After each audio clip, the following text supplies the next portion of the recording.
Yeah, I thought it was better and pretty good. I thought it was a great win. Thrilled with our players' effort. Obviously, there's some things that we have to get corrected there down the stretch. But there for about 34, 35 minutes, I thought it was a high-level basketball game. Just being honest, it was not what I was expecting. I thought it was two really, really good defensive teams. I was expecting the score down in the 60s, but ended up being a shootout, and was really just thrilled with our guys' effort. The way they withstood the different runs that Middle went on throughout the game. We lost our composure a little bit there at times, but then got locked back in and found a way to make sure we finished the game. When you have a specific game plan or mentality where you think it's going to be two defensive teams going at it in a rock'em sock'em and it ends up being a running race, what's it like to adjust like that kind of on the fly? Or is it even on the fly? Yeah, I think, Ed, at the end of the day, the goal is just to win the game. So whatever we got to do to win, I don't care if it's 93 to 87 or 52 to 50. And so, for us, they make it really difficult on you. Their coaching staff's done a tremendous job. They've gone to more of this NBA 5-out spread offense, and they run a lot of good actions.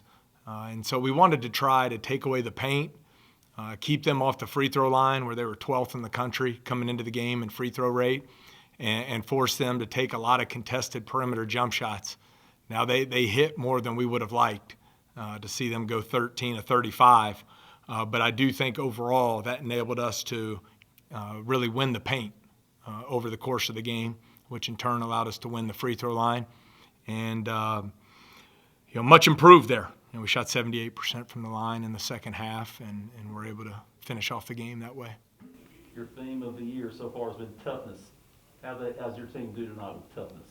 Well, I thought it was pretty good. You look at the rebounding, to come in. We were concerned about their ability to get on the offensive glass. They hurt us a little bit there in the first half. We missed some box outs. It's a little bit different. They don't have many guys down in the paint, so when the shots are going up, they're coming crashing from the three-point line. And we missed some assignments because of that, and it hurt us in the first half. I think we held them to 4 offensive rebounds in the second half. And then on our offensive glass, it was awesome. DJ goes and gets 7 offensive rebounds. KJ gets 4. Those two guys between them had 27 rebounds for the game. So I thought that was one of the big keys to our win. You had guys on the floor. You had guys fighting. You had guys sometimes get tangled over the elbow. I think you were pretty happy with how. Oh, it was a fun game. I had a blast. I wish we didn't throw the ball over the gym there in a couple stretches, but I thought both teams competed at a high level. Both teams really scored it. I was just standing over there watching, but I would think from a fan's perspective, that was pretty entertaining basketball. What made Josh Jefferson so difficult to contain in a game like this? Well, he's a proven scorer. He's a double-figure scorer during his time there at Green Bay, and I think, number one, scheme-wise, they did a good job getting him open off the different double and triple screens and handoffs, and they ran the kitchen sink for him and did a really nice job. And then obviously he's got to step up and knock him down. But really good performance by him. You just got to tip your cap to him. I feel like I'm sure you've got a circle of like winning plays. I would assume one of the winning plays tonight, Trey Hannibal goes in, misses, gets his offensive rebound, kicks it back out to Juice Hill for what felt like a kind of a dagger 3 in that moment. Is that a winning play for you guys? I thought Trey made a bunch of winning plays, but that one definitely stands out. We missed some opportunities around the goal, as well as we scored the ball from 2-point range. They blocked our shot 10 times. They got great length and athleticism in their front court, and even on the perimeter as well. But no, I thought that was a really big play. I thought when we were able to come out and get off to a good start the beginning of the second half, and they went to the 1-3-1 zone. I thought our guys really responded well there, executed. Trey split the gaps in the defense and got downhill for a monster dunk. I thought you're right on the money there, Ed, but I thought that was one of many winning plays Trey delivered tonight. It's not the worst thing in the world to have your team make a steal on the first play of the ball game and you get points out of that, but that ended up being the trend for y'all. Y'all took the ball away from them and took it to the hole on many turnovers tonight. Unfortunately, the turnover margin caught up at the end. there in the last 5 minutes. But I thought overall that was a big key for us. First half, we forced 11 turnovers that led to 17 points. We were very concerned. Coming in, they're top 25 in the country in forced turnovers and in steals. And you saw that in action there the last 6-7 minutes of the game.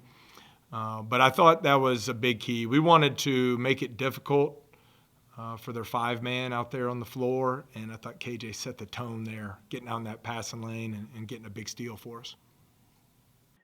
Matt, it's a little bit of a coach's dream tonight to put 93 on the board and nobody gets 20 points. You got 5 guys in double figures just to get that kind of balance. The balance was great. I mean, it started down in Florida. We had multiple games down there where we were getting 4 and 5 guys in double figures. So it was good to see again tonight.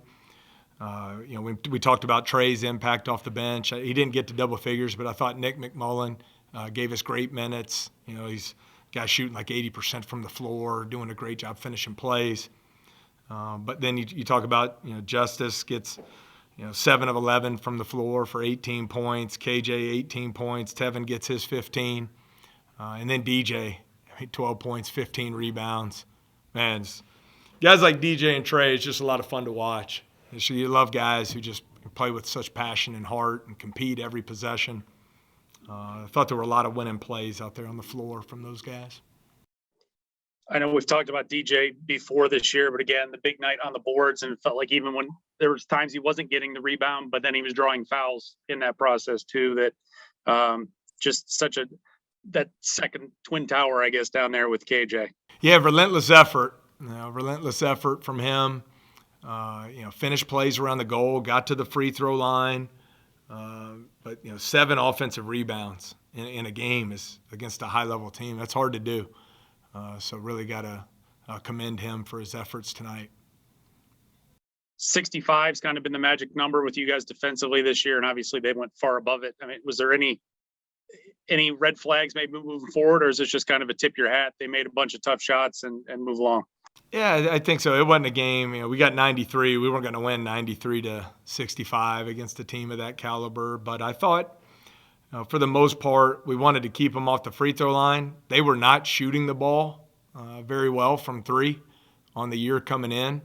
And credit to them.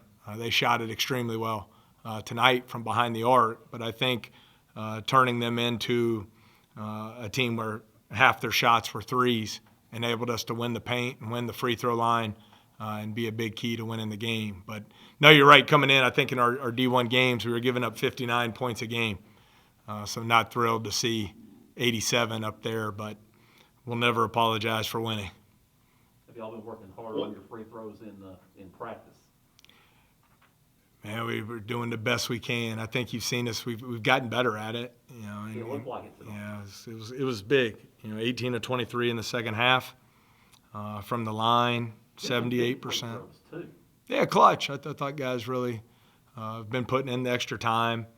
Sometimes when you're early in the season, after a couple games, it's really a small sample size. But we've made gradual progress since Naples. I think we went from the 40s to the 50s to the 60s and now the 70s. So hopefully we can continue that trend, maybe even get into the 80s. Those are good. What teachable moments do you have there from the last 2 minutes of the game that you guys can work on moving forward? Yeah, lack of organization against the pressure, lack of focus, not in our spots, not doing the things we were supposed to be doing, especially having 2 timeouts left in our back pocket. Just some careless passes, and the worst part about them, pick 6 turnovers that lead to layups or quick threes that get teams back in the game. I'd rather you throw the ball up in the stands. At least we can set our defense and not give up a quick basket. But it'd be good film for us to watch and to learn and make sure we're a lot more organized against pressure and more aware of using our timeouts. And then in the last minute, up 10, making sure we don't charge, just pull the ball out, make them foul. So, like I say, it's a good thing. We got a lot of getting better to do, and it's fun to get in here after a big win and break the film down and learn and get better in preparation as we move forward. Coach, one thing that really stuck out to me on the stat sheet was their 10 blocks. Yet you guys still have 52 points in the paint. I mean, I'm sure you got to be happy with that despite their double-digit block. Yeah, long and athletic, play extremely hard. But I thought our execution inside was fantastic. We got the ball into the paint early and often. Don't want to get our shot blocked 10 times, but we want to get to the rim as much as possible. So I was excited to see. You take 16 threes, 47 twos. It's a pretty good balance for us. It enabled us to get to the free throw line a lot as well. What's the lesson maybe for Skipper Brown? I know in the first half he had 2 quick fouls and didn't see the floor again. When you have him on the sidelines taking, lessons from guys like Marcus Brown, Tim Kaine, and you, what are you telling a guy like him to kind of maybe get back in the game? Yeah, we're just coaching everybody, just trying to get better and get each individual better and get our team better. So I thought, you look at the numbers, KJ, DJ, their effort on the glass, their ability to finish plays in the paint. It's a lot of lessons to be learned for all of us tonight, and just keep getting better. It's that simple. It's just all about winning. Always do what's best for the team. I thought something was very interesting. As physical as this game got, you didn't have many guys get fouls in this ball game. A whole lot of fouls. Well, you got to look at the way they play with the 5-out system. All 5 of their guys are out beyond the 3-point line. It makes it really difficult to guard, but it led to a lot of threes. And I did think, I have to watch the film, but I thought when they did get downhill, our help side defense was pretty good, coming over and walling up and trying to make those finishes difficult.